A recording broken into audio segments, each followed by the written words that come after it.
जन्मदिन का उपहार। मैं अनामिका, आज मेरा जन्मदिन है। सुभाष, मेरे हस्बैंड ने सुबह ही कहा, आज कुछ बनाना नहीं, लंच के लिए हम बाहर चलेंगे। तुम्हारे जन्मदिन पर आज तुम्हें एक अनोखी ट्रीट मिलेगी। 16 साल हो गए हमारी शादी को। मैं सुभाष को बहुत अच्छे से जानती हूँ। दोनों बच्चे शाम को 4 बजे स्कूल से लौटेंगे, यानी लंच पर मैं और सुभाष ही जाएंगे और बच्चे के आने से पहले हम लौट भी आएंगे। एक नए बने मॉल की पार्किंग में हमारी गाड़ी पहुंची। 5वीं मंजिल पर खाने पीने के ढेरों स्टॉल थे। फाइनली एक बंद द्वार पर हम पहुंचे। द्वार पर एक बोर्ड लगा था जिस पर लिखा था डायलॉग इन द डार्क। मुझे बड़ा आश्चर्य हुआ। अंधेरे में संवाद, ये कैसा नाम है रेस्टोरेंट का। बड़ा विचित्र सा लग रहा था सब कुछ। अगले मोड़ के बाद इतना अंधेरा हो गया कि मैंने सुभाष का हाथ पकड़ लिया और फिर शायद हम एक हॉल में पहुंचे। एक सूट बूटधारी आदमी ने किसी को आवाज लगाई, संपत, ये सब हमारे स्पेशल गेस्ट हैं। आज मैडम का बर्थडे है, give them special treat. Order मैंने ले लिया है, तुम इन्हें इनके टेबल पर ले जाओ। अब उस दूसरे आदमी संपत ने हमारे हाथ थामे और हमें टेबल पर पहुंचाया। हम बैठ गए। मैंने सामने टेबल पर हाथ फिराया। जब टेबल ही नहीं दिख रहा था तो खाना कैसे दिखेगा, हम खाना कैसे खाएंगे। ये कैसा जन्मदिन का उपहार है। ऐसे न जाने कितने प्रश्न मेरे दिमाग में घुमड़ रहे थे, लेकिन मुझे सुभाष पर भरोसा था। फिर टेबल पर प्लेट्स आदि सजाए जाने की आवाज आने लगी। वेटर्स का आना जाना समझ में आ रहा था। फिर वो प्लेट्स पे खाना सर्व करने लगा। मैंने परोस दिया।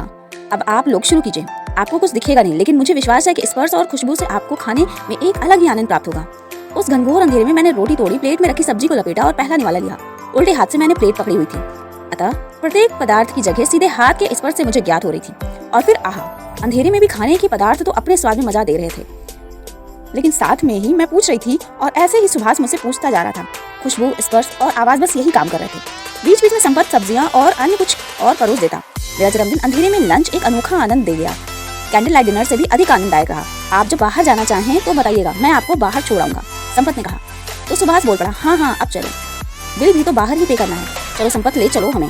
फिर संपत ने हम दोनों के हाथ थामे और हमें बाहर को ले चला। अंधेरे हॉल से बाहर निकल हमें 2 मोड़ के बाद प्रकाश दिखने लगा और हम संपत का हाथ छोड़ उनके पीछे चल रहे थे। उनका आभार मानने के लिए मैंने उसे आवाज लगाई तो संपत पलटा और मेरी ओर देखने लगा। तब कमरे के प्रकाश में मैंने संपत के चेहरा देखा और मेरे मुंह से हल्की सी चीख निकल गई, क्योंकि संपत की आंखों की जगह 2 अंधेरे गड्ढे नजर आ रहे थे। वो पूर्ण रूप से अंधा था। संपत बोला, यस मैडम। मैं समझ नहीं पा रही थी कि क्या कहूँ। फिर मैंने कहा, संपत, अपनी ऐसी हालत में भी तुमने हमारी खूब सेवा की, इतनी बढ़िया खातिरदारी की, मैं ये बात सारी जिंदगी नहीं भूलूंगी। संपत, मैडम, आपने जिस अंधेरे को आज अनुभव किया है वो तो हमारे रोज का ही है, लेकिन हमने उस पर विजय पा ली है। We are not disabled, we are differently able people. We can lead our life without any problem with all joys and happiness as you enjoy. बिना किसी की सहानुभूति के मोहताज एक सशक्त व्यक्ति से आज सुभाष ने मुझे मिलवाया। ऐसा जन्मदिन मुझे कभी नहीं भूलेगा। सुभाष बिल देकर मेरे पास आया।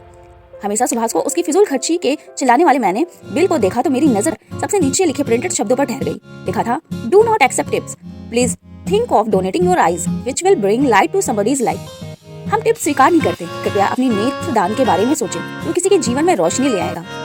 नेत्रदान महादान।